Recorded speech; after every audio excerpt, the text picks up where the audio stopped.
Rivian stock is tanking in the after hours, and it's not shocking anybody over here at the Investor Channel. Oh, what is going on, investors? Hopefully, you guys are doing well out there. Time to take a highly anticipated first look at Rivian Automotive, ticker symbol RIVN. Now, I've waited to cover this company while many other YouTubers and other people in the financial world have been gushing and drooling over this company. We've taken a hands-off approach, and that has proven to be wise because this stock, as I'm seeing right now, trading south of 15% in the after hours, basically trading at new all-time lows. Now, this thing can bounce around. This is a highly volatile stock, and so we'll see where it trades towards the end of the day and into tomorrow and next week. But we'll talk about this from a technical perspective as well. The company just came out with, and we'll call them, quote, earnings, because when we take a look at these numbers, we've got negative net margins, we got negative gross margins, we got a lot of negative over here at Rivian, and that is to be expected. Okay, this company is essentially a startup, so we're not breaking any news that this company is struggling to a certain degree financially, and quite frankly, this is why the company had to come public just a couple of weeks ago. But we're going to talk broadly about the automotive EV segment as well, and how much money this company is going to need and is going to burn through over the next couple of years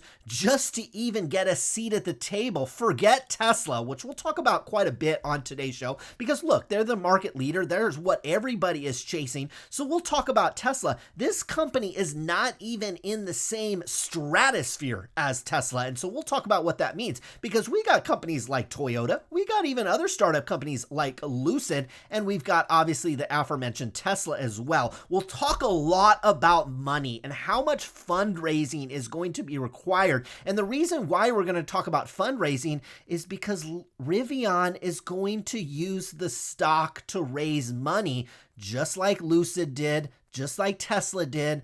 Guess what? Just like Toyota is probably going to do as well. And we're going to talk about what that means for you as a shareholder. I tell you what, you've probably watched other videos here on YouTube and maybe even on CNBC as well about Rivian stock. If you've come here looking for me to talk about these trucks, to show you how cool they are, show you the turning radius, show you all the features, you've come to the wrong spot. This is the Investor Channel, not the car channel, not the Jay Leno's Garage.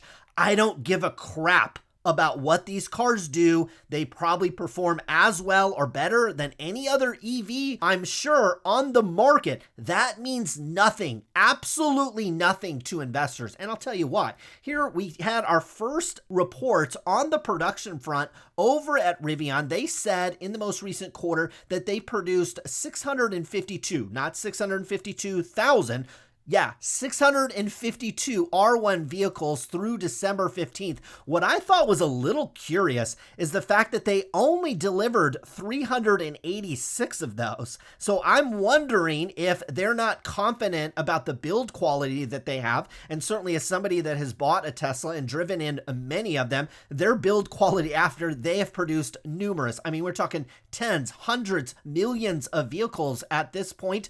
Well, even their build quality is a little shaky. And so I'm wondering why a Rivian produced 652 vehicles, but was only able to deliver 386 of them. Again, just likely a bump in the road, a little bit of a speed bump. But as we run through this, we'll talk about how difficult it is for this company to scale up, and not only the difficulty, but how much money they are going to need. Now, when you come to the top of the press releases that Rivian puts out, they're going to tell you they got 71,000 net pre-orders in the US and Canada for their R1 pickup truck. They've got 100,000 orders for their delivery van from Amazon. And that's obvious, okay? Amazon is a big, major shareholder in this company. So why would Amazon go to any other company? Why would they order vans through anybody else when they can take a large stake in a company and experience a ton amount of upside on the back end of those orders and probably get them at an incredible price as well? So it makes a lot of sense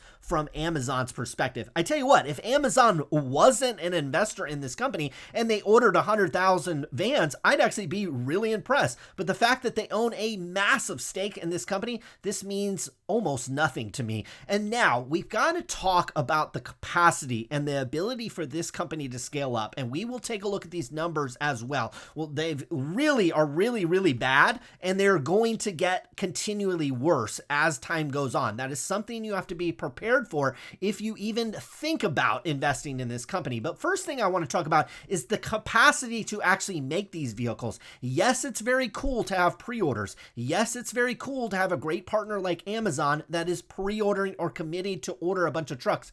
It's another thing to actually build these factories and actually start pumping these cars out. Obviously, Tesla is a great example of that. It took them many years, probably over a decade, to really get to any kind of economy of scale. Now, what Rivian is saying, in their Normal, Illinois factory, they have a planned annual capacity. Again, this is not an annual capacity. This is a planned annual capacity. And if you follow Tesla for any length of time, what is planned and what is reality are always two separate things. Elon Musk has promised the Cybertruck, he's promised the semi-truck, and he's promised many other vehicles that are not even close to being produced. So I don't know if a guy like Elon Musk, if he can't deliver on his promises, I quite frankly take everything every other EV maker, especially ones that are in startup mode, with a grain of salt. They say that they're going to be able to do 200,000 cars out of their Normal, Illinois factory. Now, they announced after the bell they are starting a Georgia facility. Boy, that's going to cost a lot of money. We'll talk about that here in a second. And they are going to be able to do 400,000 cars out of that facility. So combined in these two facilities, they will maybe estimated, planned, get to about 600,000 cars. Now, you might be wondering, 600,000 cars, and I'm referring to these as cars, their trucks, their vans, they're all about the same thing. I think you know what I'm saying. Now, let's compare that to Tesla. Like I said, this company has a planned capacity of about 600,000. Again, this is nowhere, I mean, we're talking years away from this actually coming to fruition. Right now, we're talking over the last 3 quarters. So year to date over at Tesla, not counting the last few months, the company's actually delivered over 627,000 cars. That's not made 627,000 cars. That's delivered and are on the road. Last year in 2020, Tesla delivered 499,000 cars. So Tesla is already delivering in 3 quarters what Rivian is promising to investors to eventually be able to produce sometime in the future. We're probably looking at many years away, likely 2, probably even 3, maybe even 4 years away in terms of even catching up to where Tesla is today. Now, Tesla hasn't reported their Q4 or their year-to-date deliveries. That should be coming in a couple of weeks, and I'm sure on the very bull case, maybe they get close to 1 million deliveries. Probably more realistically, you're in the 750 to maybe 800,000 cars that they delivered this year. Now, Tesla, as we know, have facilities opening up very soon, not only here in the United States, in Texas, but they also have a factory in Germany, and they also have a factory in China, which is expanding. Tesla should be able to expand its capacity to north of 1 million vehicles next year, likely accelerating this company's lead into the future in electric vehicle deliveries and manufacturing. Now, the first thing that we'll do here, before we broadly get to fundraising, because what I want to do with Rivian is actually take a look at these financials. And if you've been watching financial or quote stock videos on Rivian, and they don't talk about how much money this company is going to burn through and then potentially and eventually raise in the future, you need to click the off button. Maybe they give you better stock tips on some of their other ones, but they're missing the boat on this one. And I'm going to show you why. We're going to look at Lucid, we're going to look at Tesla, and we're going to look at Toyota. These are headlines just over the last few weeks of these companies raising money and raising lots of it. Take a look at Rivian. We've got our revenues here in our last 3 months. This is a 1. You rarely see this, but these are in millions. So you had about $1 million worth of revenue. Okay. Quite frankly, I have a small business. While I don't do $1 million in 3 months, but for the full year, we do about $1 million over here at the Investor Channel, not necessarily here on YouTube, but some other businesses I run. So $1 million, not at all impressive. Our cost of revenues, this is absolutely disgusting. You have $83 million worth of cost to get $1 million.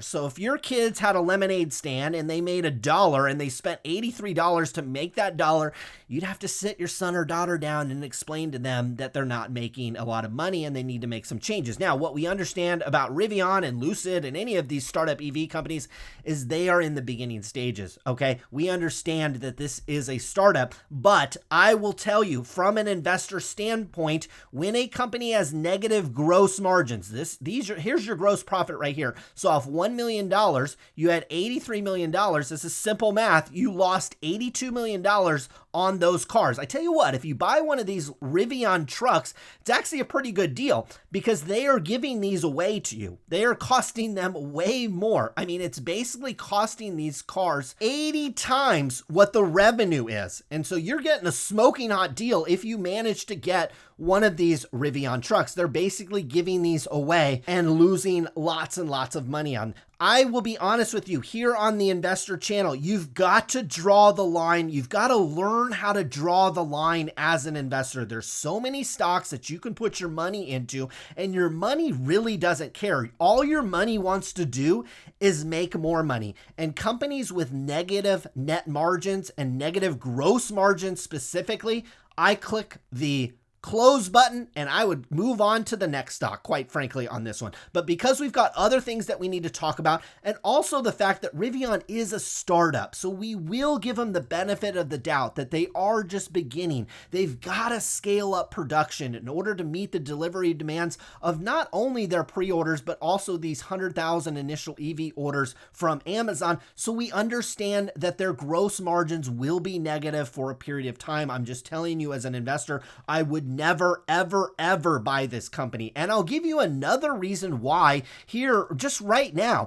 Take a look at Tesla stock, okay? Back in May, this stock was at about $580 per share. A few weeks ago, it was at $1,200 per share. So what does that mean? Literally in 5 months, you could have doubled your money. You could have doubled your money just over the last month in Tesla stock, okay? Why do I need to risk my capital in a company that has negative net and gross margins when I can double my money in a company that's already profitable, already kind of gone through their fundraising, already has the factories built, are already scaling those up? It just makes absolutely no sense. Now, I can understand you want to put this company on your watch list. It's kind of fun to follow this company, but there's absolutely 100% no reason to invest in this company at the current time. And if you don't believe me now, believe me, by the end of this video, I'm going to give you even more evidence of why you don't want to invest in this company. Now, we've got R&D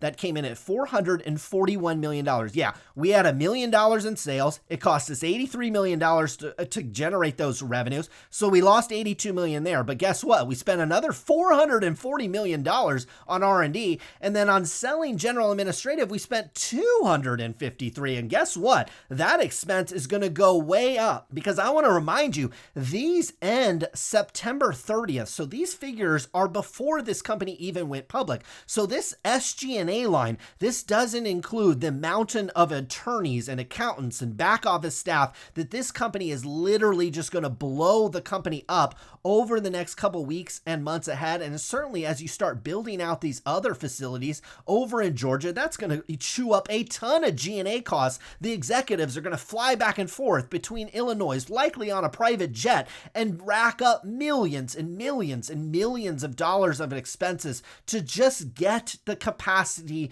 to where Tesla is today over 3 months. Those are things that you really want to consider if you're an investor. So our total operating expenses came in at $694 million. Our loss from operations just in a quarter. And again, this is before we went public. This is before we've really souped up operations, start building more stuff out, hiring a bunch of employees, really doing a big marketing push, and all these types of things that these companies are going to have to do.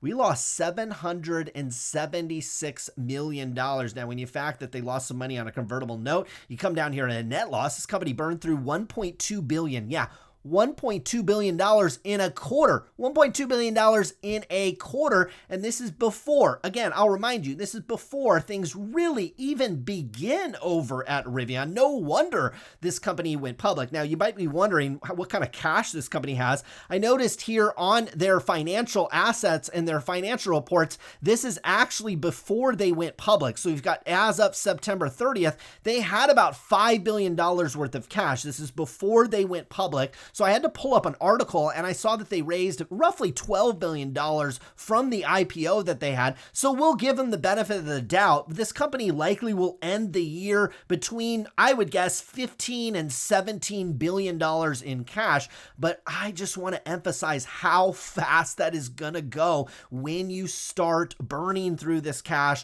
when you start building out these facilities. Now, you might say, well, oh no, it's not going to go that fast. Don't worry. Take a look at what Toyota just did. This is back on December 14th. This is literally just a few days ago. Toyota to invest $35 billion. This is Toyota. Toyota has factories and the ability to produce cars all over the world, not just here in the United States, all over the world. Toyota is going to have to invest $35 billion into battery-powered EVs and roll out 30 models by 2030. Okay, that's like 7-8 years away. Guys, $35 billion. I'll remind you, Rivian just raised $12 billion, and they have just $5 billion sitting in the cash over at this company. This is a company that's going to need a boatload of cash, okay? Now let's talk about another startup. This is probably even a little bit more of a better comparison to what Rivian. Lucid Group secures $1.75 billion of capital raised. Now, when I posted a video on Lucid a few weeks ago, I said this in a video, and it's funny. You can go to the comments, and the people are like, oh no, they're not going to need money. They're not going to raise money. They'll raise it via debt. And I was just sitting there laughing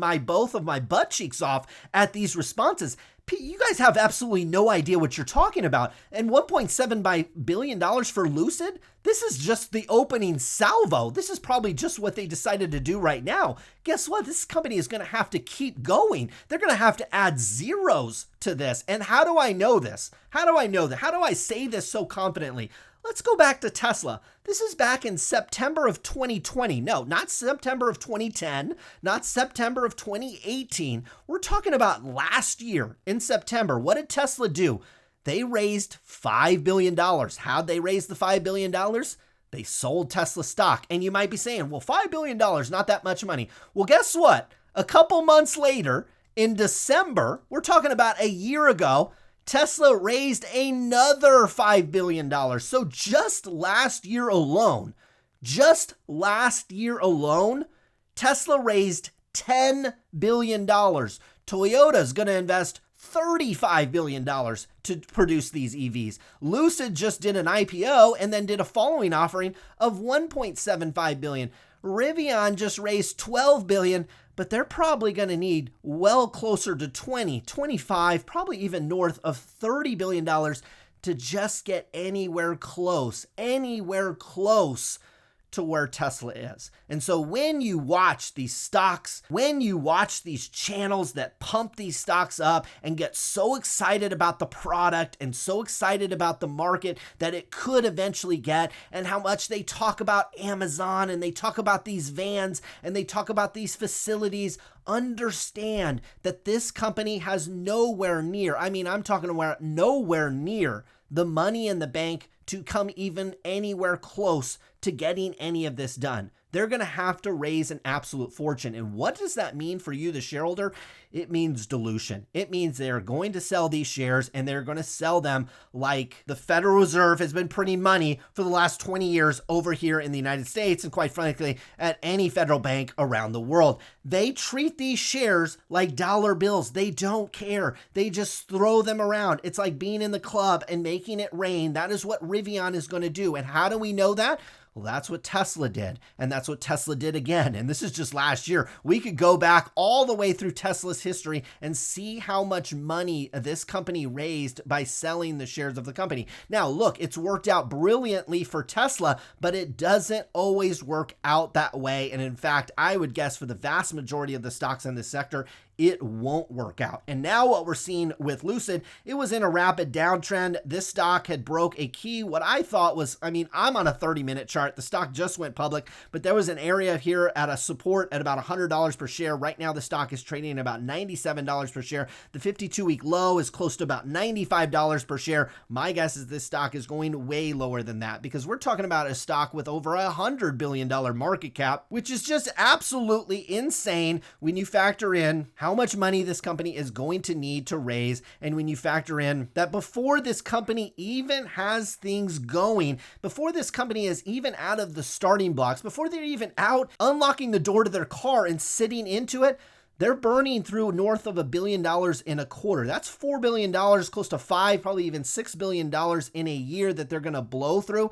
And it is going to accelerate. And they're going to need lots and lots more cash that they simply do not have. And they are going to get it from Joe shareholder, from sucker shareholder, from the retail investor that buys into the hype. That is why Rivian stock and a lot of these stocks that need tons of capital, they get pumped up on CNBC, they get pumped up by the major banks, because that is what they are going to do. The major banks, the underwriters of Rivian, how are they going to make money?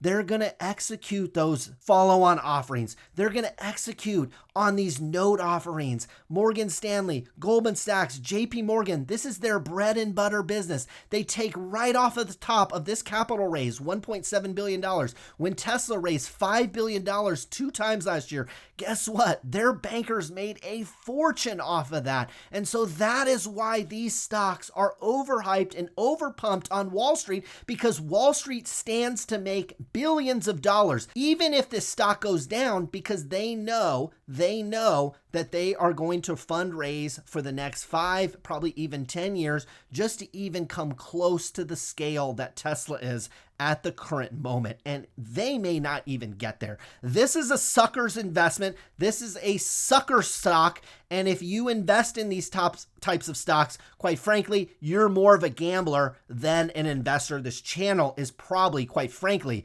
not for you. I don't mean to eviscerate stocks like this. I love what this company is doing. Quite frankly, if I looked at this company's products in more in depth, I would probably absolutely fall in love. You guys know, if you follow this channel to any length of time, Amazon is my #1 holding. I love Amazon. I love Amazon company. I love their potential as a stock as well, and from a price appreciation perspective. But as an investor, these are pump and dump stocks until they start to prove themselves. And I showed you, you do not, I repeat, you do not need to be early to this stock. Just over the last 6 or 7 months, you could have doubled your money in Tesla. Even if you stretch this back to like a year or 2 years, you could have 10x'd your money in Tesla. There's absolutely no way you're going to do that in Rivian. And if you get in at these early prices, you're going to lose, and you're going to lose big. That was Rivian. We'll keep checking in on this one as we move forward. It's worth having on your watch list, because eventually this stock might become a very, very good investment. And that is exactly what I did with Tesla over the last 5 or 6 years. Quite frankly, I didn't invest in Tesla for a very long time. Once they started churning out operating profits, once they started churning out cars at a degree that was really, really compelling, that's actually when I jumped in, and this has been one of my best performing stocks over that time frame. That was Rivian. Hopefully you guys enjoyed that video. Good luck with your investments.